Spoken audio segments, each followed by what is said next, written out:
So, greetings, philosophers. We are back with our reading of Hegel's text, the lectures on the history of philosophy.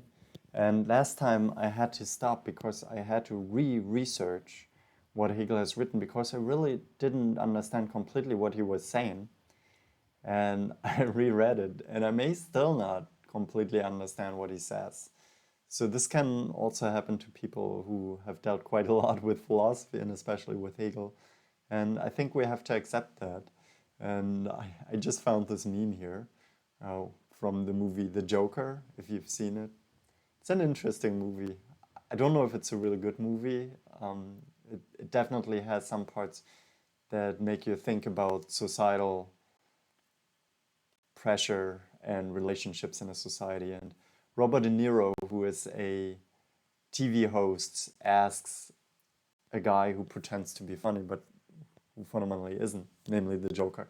Come on, you know the story, right? Yes. Let me get this straight. You think that most of Hegel's work is gibberish masquerading as profound philosophy? He says, I do, and I'm tired of pretending it's not. So we could maybe still say that about Hegel. And however, what I said about Hegel is, or what Hegel actually wants to say in this text, is that truth is not about simple statements. It's not that I say, here you have it, I give it to you now, and you take, wow, that's the truth. I never knew that before. Right? If we could write down truth in simple sentences, then we may have a list of 10 knowledge items that you just had to memorize, and then it's good, right? For Hegel, truth is related to labor. And the more labor you invest, the more you get in possession of the truth. We can still make fun of philosophy classes in that sense, however. We can say, well, welcome to philosophy class, where every question has multiple answers and the student is always wrong. If you had that feeling before, I feel you. Okay, but let's get back to the text. Let me readjust here a little bit that we can read it together. And again, we talk about history. Let's have a little bit of a recap here, okay? So there's a contradiction when we talk about the history of philosophy, because how can the truth that philosophy is primarily concerned with have a history? And Hegel dives into that, and he discusses the different views on philosophy, especially on history, that there is an external history where I drink a cup of coffee, I do these things, but overall the question is, how do I really contribute to the history of philosophical thought? And that is what we have to study.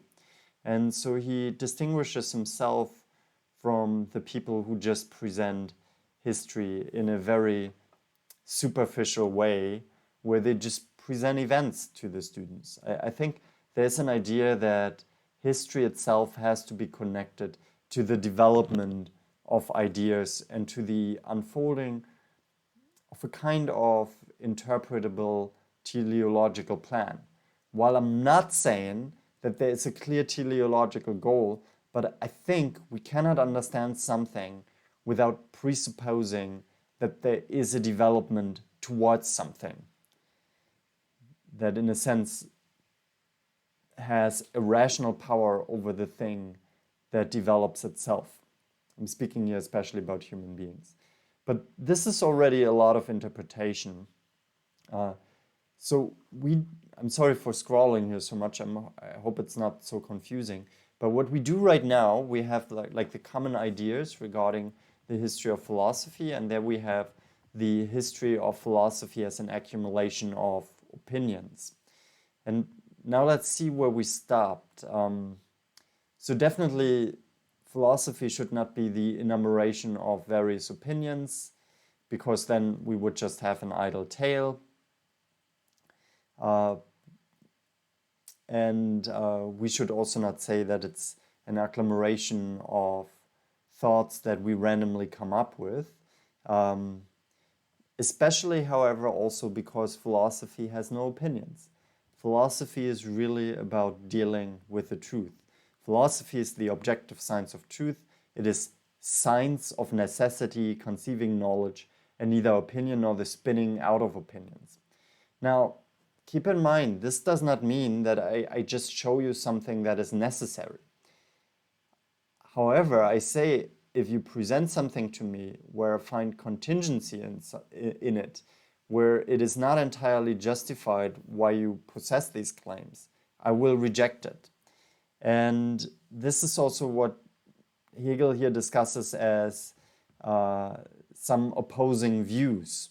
And this is where I actually got stuck and where I couldn't really say what that means. So he says philosophy here encounters opposition from two different sides. And the one side, I think, is quite easily understood. He says it's the piety of a religion where the religion declares, yeah, philosophy cannot know what overall really is. What really is can only be approached by the intuition of opinion. So stupid. So I said opinion, I should say intuition, right? We have like this religious intuition. And then we know what it is. And God just gave it to us. Come on, like, how can you not know that the Bible is the true word of God? Well, how do we know? And especially if we say, I know that this is the word of God, how can we know that, for example, the Quran, the Veeds or Veden, I don't know how you call that in English, or any other religious book, it's not the word of God. And I ask that a lot of Christians and they say, yeah, but you know, when I talk with Muslims, they are not acting genuinely. So at this moment, when they claim that their intuition guides them, they are confronted with a problem that others also claim an intuition. So they may just know for themselves, but what is the ground for knowing? So I'm not really in these intuitively justified religions. I think religion itself has to offer a rational ground. And then we have the other side, on the other hand, and I don't really understand what he says here, and maybe you can help me with that. So it is known just as well that so-called reason has maintained its rights, abandoning faith in mere authority, and has endeavored to make Christianity rational, so that throughout it is only my personal insight and conviction which obliges me to make any admissions. And I don't understand what he tries to say here. So is he arguing that reason abandoning faith is going too far? I may agree with that. But then he says it's only my personal insight and conviction which obliges me to make any admissions. Maybe he's criticizing here that reason is rejecting a community of faith, or the beholders of the view of reason. They are rejecting a community of faith and just completely isolate the subject, which then becomes the core of knowledge. This is the best interpretation that I can offer for this. But this affirmation of the right of reason is turned round in an astonishing manner, so that it results in making knowledge of the truth through reason an impossibility. So there's a contradiction in this view. That's what he says here. There's a contradiction in the view that reason alone, besides faith, can achieve this. And here he gives the next sentence. I hope he gives us a reason. This so-called reason, on the one hand, has combated religious faith in the name of power and thinking reason. And at the same time, it has itself turned against reason and is true reason's adversary. So there is something in this reason that makes it its own opponent. Instinct and feeling are maintained by it against the true reason, thus making the measure of true value the merely subjective, that is, particular conviction, such as each can form in and for himself in a subjective capacity. So it seems he's really like saying like the subject is the problem. I think that is what he's saying here. I'm not entirely sure, but I think he's speaking out against an individualized reason that does not have a relationship to the community anymore. And he says a personal conviction such as this is no more than particular opinion that has become final for man.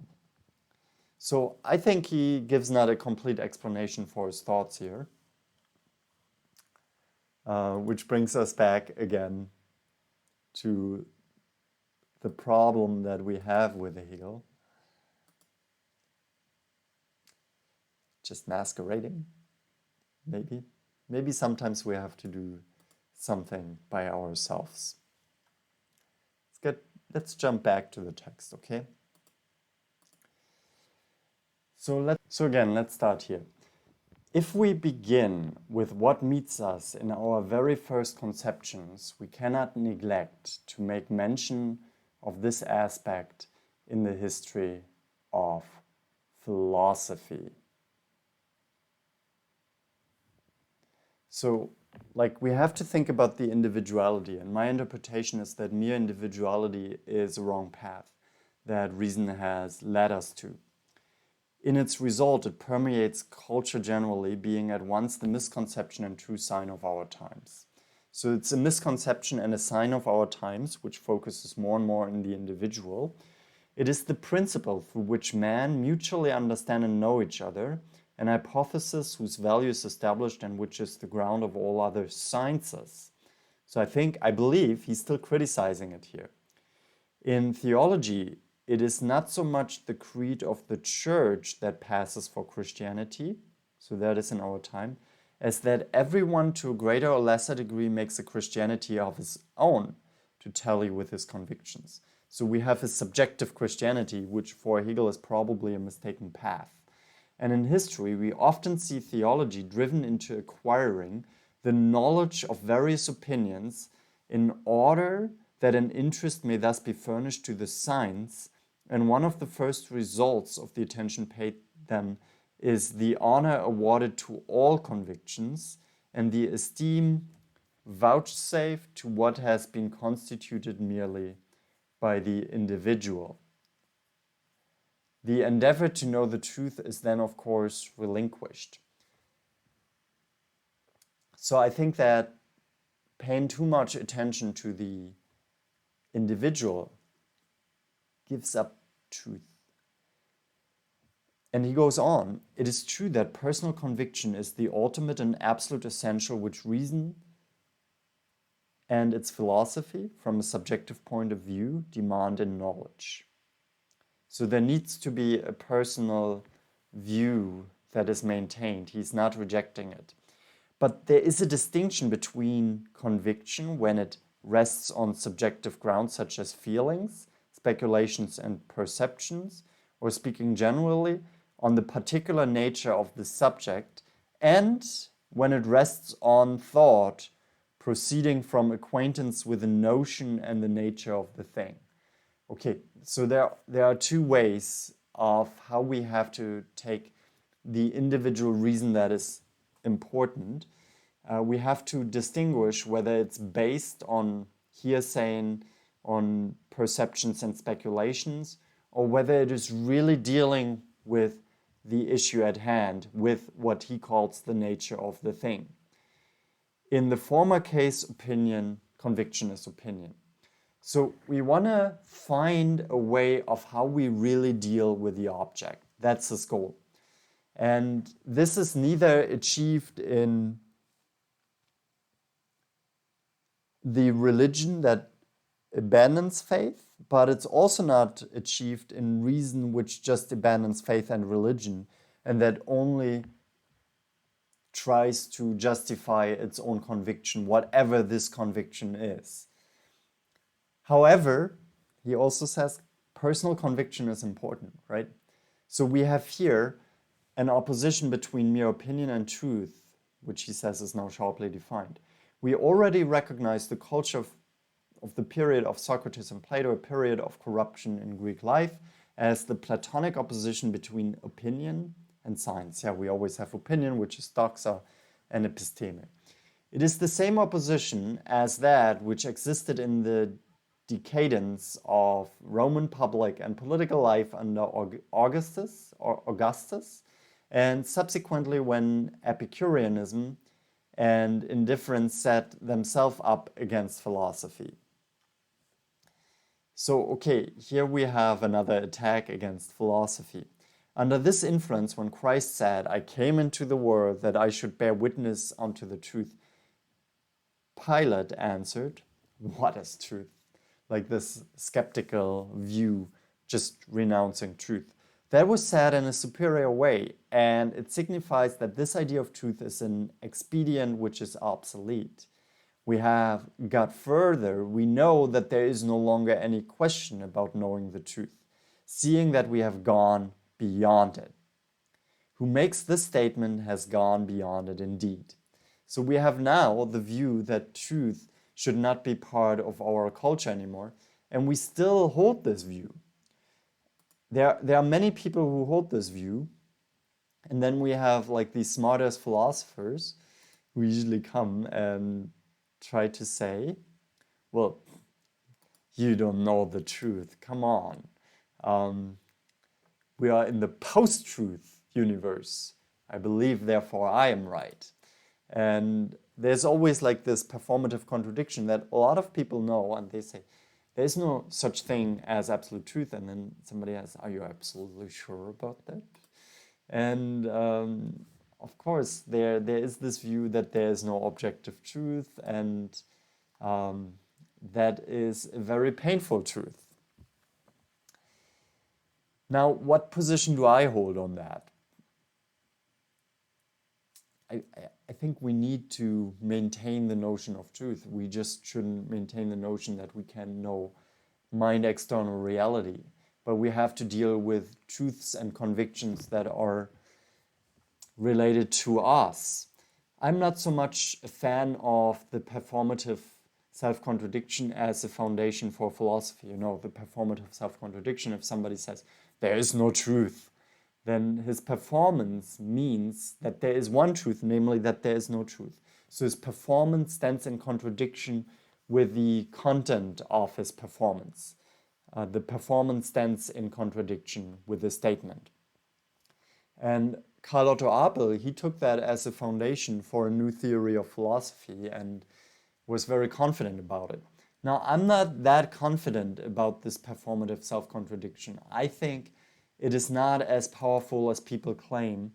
I think we shouldn't make that kind of intuition as a kind of intuitive starting point. We still have to do labor of thought. We have to work. So in that sense, I'm rejecting Pilate's view that we just ironically say, truth. Don't you know that we cannot know the truth, you moron? No, I think that's not where we should go, but we should also not say, yeah, but you did a contradiction, and therefore philosophy is the truth, right? We shouldn't be arrogant either way. That was said in a superior way. Okay, so we should abandon maybe the way of saying something in a superior way, right? Maybe I do that too. So, okay, so let's go on in the text. So, who makes the statement has gone beyond it indeed. If this is made our starting point in the history of philosophy, its whole significance will consist in finding out the particular idea of others, each one of which is different from the other.